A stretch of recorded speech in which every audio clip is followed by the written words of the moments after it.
Hi, Master Chef Asia. I'm Jeffrey Carpio from the Philippines. I'm 25 years old, single. My hometown is in Laon, Nueva Ecija, but now I'm living in Manila, Philippines. I left my hometown because I wanted to challenge myself to live independently and to strive to achieve success for about 8 years now.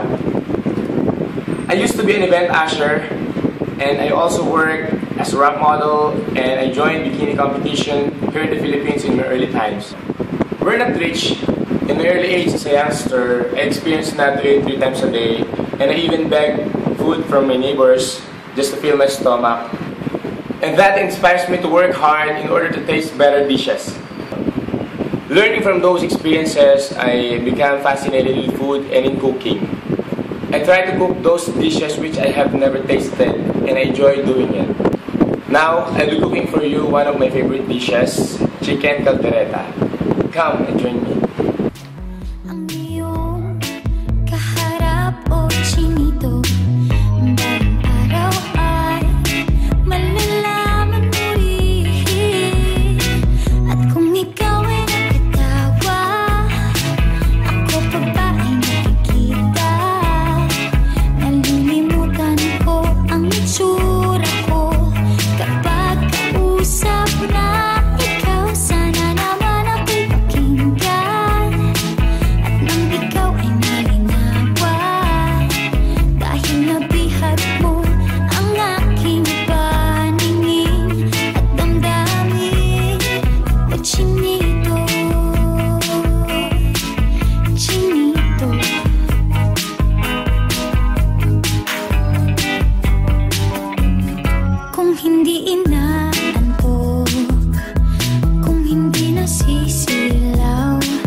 Inadobo ko na yung chicken, magpipirito na ako ngayon ng carrot at potato para malambot na siya mamaya pag sinama sa chicken.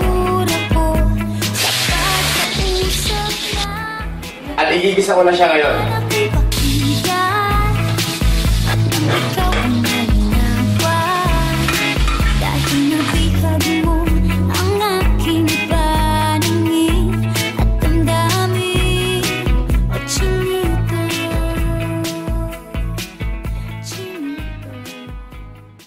Hi guys!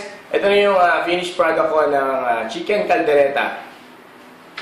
See you, Master Chef Asia, and thank you for watching. Ito na yung full package. Okay.